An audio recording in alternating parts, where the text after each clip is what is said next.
Movie शुरू होते ही हमें घने जंगल में दो कपल को किसी खूंखार जानवर से अपनी जान बचाते हुए भागते हुए दिखाया जाता है। एक वो चारों जंगल में उसी खूंखार दरिंदा से बचते हुए भागते ही जा रहे थे, लेकिन बहुत कोशिश के बाद भी वो क्रिएचर डगलस की वाइफ को दबोच लेता है और उसे खींचकर अपने साथ ले जाता है। लेकिन डगलस अपनी वाइफ को बचाने के लिए कुछ भी नहीं कर पाता। यहाँ पर सीन इतना दर्दनाक बन गया था कि किसी का रूह कांप उठेगा, क्योंकि वो क्रिएचर उसे बहुत ही अजीब तरह से खाए जा रहा था। यहाँ से 5 कॉलेज स्टूडेंट्स को दिखाया गया, जिनमें एक लड़की का नाम एलिसा था और बाकी के उसके फ्रेंड्स थे। उसी में एलिसा का एक भाई था। एलिसा की फीमेल फ्रेंड का नाम मैंडी था। पता चलता है कि पांचों लोग जंगल में हाइकिंग के लिए आए होते हैं। आगे जाते टाइम इन्होंने जंगल में एक नोटिस लगा हुआ देखते हैं, जिस पर लिखा हुआ था कि यहाँ पर लोगों का आना अलाउ बिल्कुल भी नहीं है। लेकिन वो सभी इस वार्निंग को बिल्कुल भी सीरियस नहीं लेते, क्योंकि इन्हें लग रहा था कि ये सब गवर्नमेंट की कोई चाल हो सकती है, ताकि वो सभी लोगों को ऐसा करके रोके और जंगल को धीरे धीरे करके खत्म कर दें।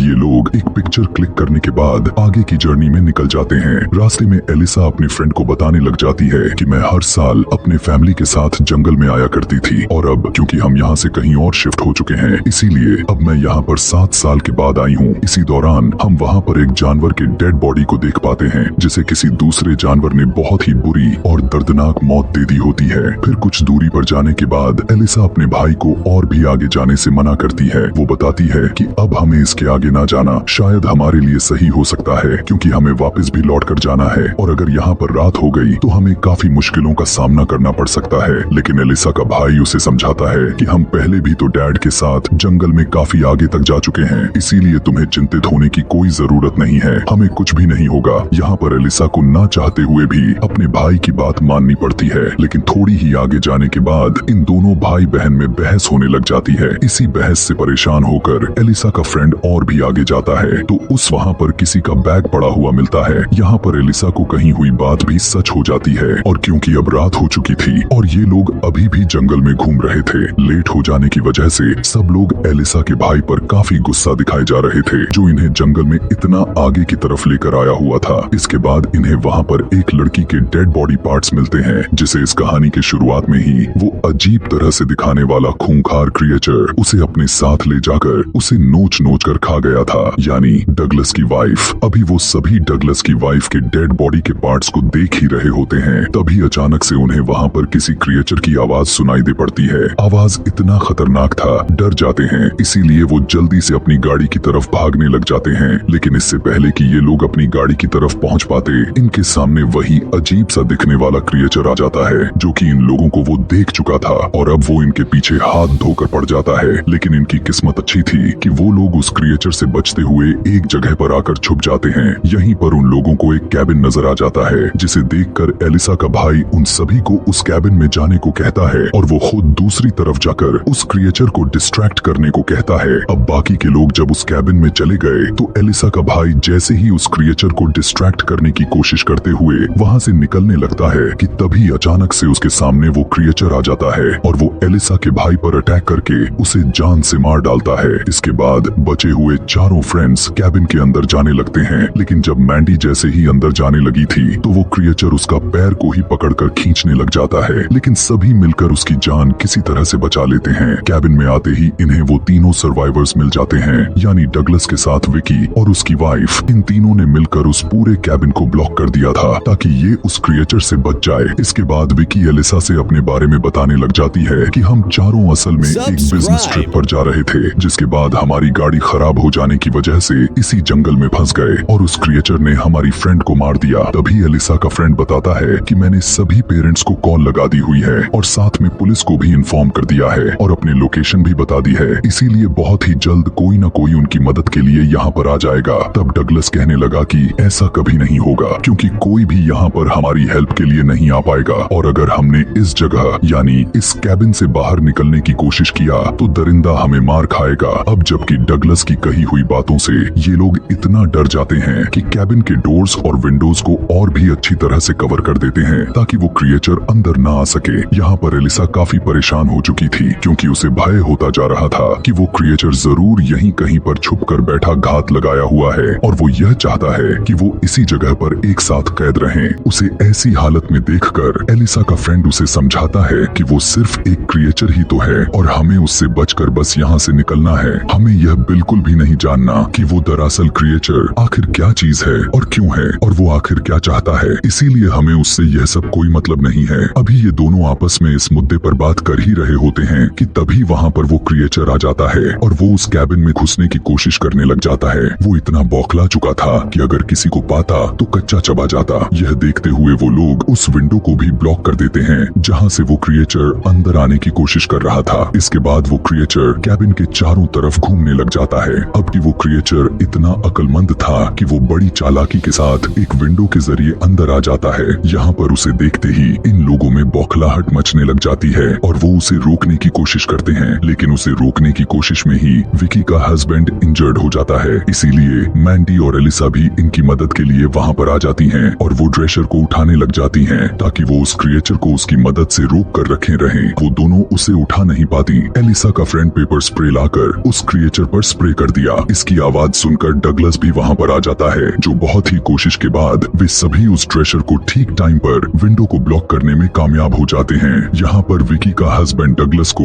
उनकी हेल्प करने के लिए शुक्रिया कहता है। यहाँ पर अब डगलस कहने लग गया कि बाकी के दरवाजे और विंडोज को ब्लॉक करने के लिए हमारे पास और भी ड्रेशर नहीं है और ना ही हमारे पास टाइम है, इसीलिए हमें जितना जल्दी हो सके इस जगह से निकलना होगा। इसी रात में सभी लोग एक साथ बैठे होते हैं। यहाँ पर एलिसा का फ्रेंड कहता है कि पुलिस शायद आने ही वाली होगी, जिस पर डगलस हंसते हुए कहता है कि हम इस जगह पर ज्यादा वक्त तक सरवाइव नहीं कर पाएंगे और हमारी हेल्प करने के लिए यहाँ पर कोई आएगा भी नहीं, क्योंकि सभी को पता है कि यहाँ पर क्या चीज घूम रही है। वो क्रिएचर चारों तरफ से हमें घेर कर रखा है, इसीलिए हमें खुद यहाँ से निकलकर अपने लिए कोई मदद लानी होगी। उसकी ऐसी बात को सुनकर विकी का हस्बैंड मना कर देता है कि नहीं, यहाँ से बाहर अब कोई नहीं जाएगा, जिस पर एलिसा का बेस्ट फ्रेंड कहता है कि मैं जाऊंगा, बाहर हेल्प लेकर जल्द ही वापस भी आ जाऊंगा। उसकी ऐसी बात सुनकर एलिसा अपने फ्रेंड को दूसरे रूम में ले जाकर उसे समझाने लग जाती है कि तुम बाहर नहीं जाओगे। तब बदले में वो कहा कि अगर मैं हेल्प लाने के लिए बाहर नहीं गया तो किसी की भी जान बच पाना ना के बराबर है।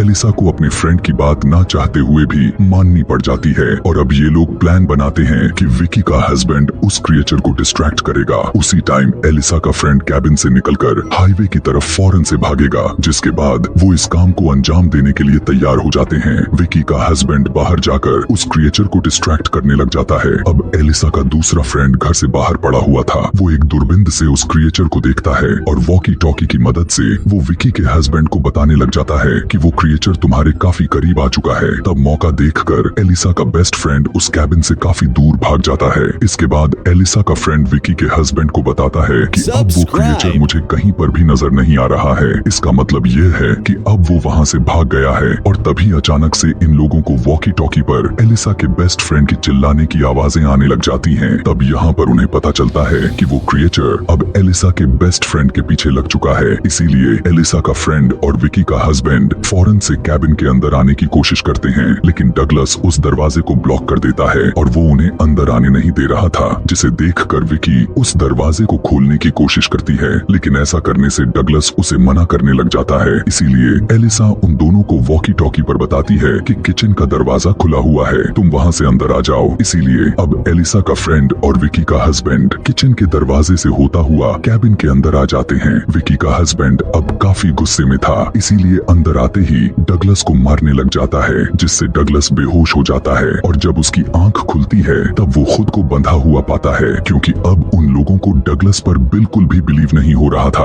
और यही वजह थी कि उन्होंने उसको बांध दिया हुआ था। इसके बाद हम एलिसा को देख पाते हैं, जो कि अपसेट लग रही थी क्योंकि उसने अपने भाई और अपने फ्रेंड को खो दिया था। इसीलिए वो डिसाइड करती है वो उस क्रिएचर को मारकर ही यहाँ इस जंगल से बाहर निकलेगी। वहीं पर एलिसा का फ्रेंड काफी डरा हुआ होता है, क्योंकि आज वो मरते मरते बचा हुआ था और अब यहाँ से उसे लगने लग गया था कि वो आज किसी भी वक्त मरने वाला है। इसीलिए वो मरने से पहले मैंडी को सॉरी कहता है कि मैं तुम्हें चिट कर रहा था। उसकी ऐसी बात को सुनकर मैंडी काफी गुस्सा हो जाती है, उस पर भड़क जाती है कि तभी अचानक से वॉकी टॉकी बजने लग जाता है, जिसे देखकर उन सभी को लगता है कि शायद ये एलिसा के फ्रेंड की तरफ से कोई भेजा गया सिग्नल है। लेकिन तभी उन्हें दोबारा से वॉकी टॉकी बजने की आवाजें आने लग जाती हैं, जिसे फॉलो करने पर इन्हें पता चलता है कि वो असल में इस कैबिन के अंदर बेसमेंट से आ रही थी, इसीलिए एलिसा बगैर सोचे समझे बेसमेंट में जाने का फैसला करती है और बाकी सब भी उसके पीछे पीछे जाने लग जाते। यहाँ लेकिन जाने से पहले विकी का हस्बैंड उसे ऊपर ही छोड़ देता है, इस टेंशन में कि कहीं वो क्रिएचर मेरी वाइफ को मार ना दे। बेसमेंट में उन्हें एलिसा का बेस्ट फ्रेंड मिलता है जो कि काफी इंजर्ड हो चुका था। यहाँ से सभी अपने उस दोस्त को ले जाने की कोशिश में लग जाते हैं, लेकिन तभी वो क्रिएचर वहाँ पर आ जाता है। उसे देखकर विकी का हस्बैंड उस क्रिएचर को रोकने की कोशिश में लग गया। इसके बाद ये लोग एलिसा के फ्रेंड को लेकर ऊपर आ चुके थे,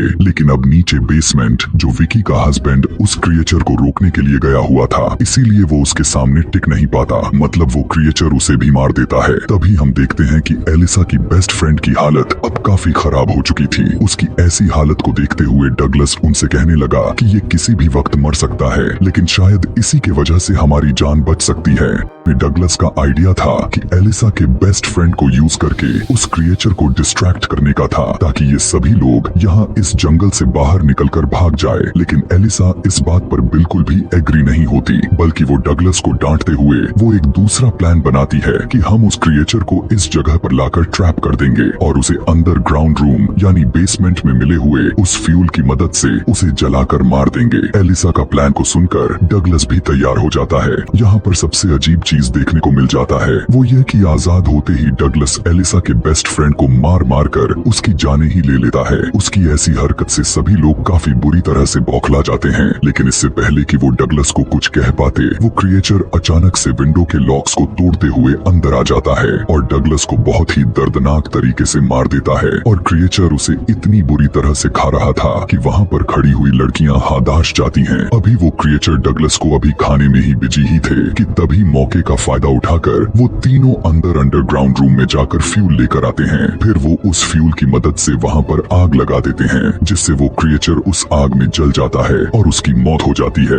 इसके बाद वो लोग अंडरग्राउंड रास्ते से होता हुआ आगे की तरफ बढ़ चलते हैं, लेकिन रास्ते में विकी को उसके हस्बैंड की डेड बॉडी दिख जाती है, जिसे देखकर वो वहीं पर रुककर रोने लग जाती है। लेकिन तभी एलिसा के दूसरे फ्रेंड को वो क्रिएचर खींच कर लेकर चला जाता है और यहाँ पर हमें पता चलता है कि वहाँ पर एक नहीं बल्कि बहुत से ऐसे क्रिएचर्स थे जो छुप कर रह रहे थे, जिनमें से एक को तो उन्होंने जलाकर मार दिया था, लेकिन दूसरा वाला अभी भी जिंदा है। इसके बाद मैंडी विकी को लेकर वहाँ से भागने लग जाती है, लेकिन तभी भागते हुए ही वो क्रिएचर विकी को भी मार देता है और अब वहाँ पर सर्वाइवर्स में सिर्फ मैंडी के साथ एलिसा ही थी, जो ये दोनों बचते हुए भाग रहे थे। दोनों एक साथ बौखलाते हुए वहाँ से भागने लग जाती हैं, लेकिन बहुत ही जल्द वो क्रिएचर एलिसा को पकड़कर उसे भी मौत के घाट उतार देता है। वहीं पर मैंडी भी किसी तरह से बचते बचाते वहाँ से भागने लग जाती है। कुछ दूर आगे जाने के बाद वो अपने बॉडी पर मिट्टी को लगा लेती है ताकि वो क्रिएचर उसे स्मेल करते हुए उसके पीछे ना आ जाए। बाद में फाइनली मैंडी गाड़ी के पास पहुँच ही जाती है, लेकिन जैसे ही वो गाड़ी को स्टार्ट करने वाली ही थी कि वो क्रिएचर वहाँ पर आकर उस पर भी अटैक कर देता है, लेकिन मैंडी किसी तरह से उसे अपने गाड़ी के पहिए के नीचे कुचल देती है। तेजी के साथ वो जंगल से बाहर निकल आती है, लेकिन तभी उस कुचले हुए डेड बॉडी के पास हम एक और क्रिएचर को देख पाते हैं। मतलब वहाँ जंगल में सिर्फ 2 ही क्रिएचर्स नहीं थे, बल्कि वहाँ पर ऐसे बहुत सारे थे जिन्हें अंदाजा लगा पाना नामुमकिन था। इसी को दिखाते हुए यह मूवी यहीं पर खत्म हो जाती है।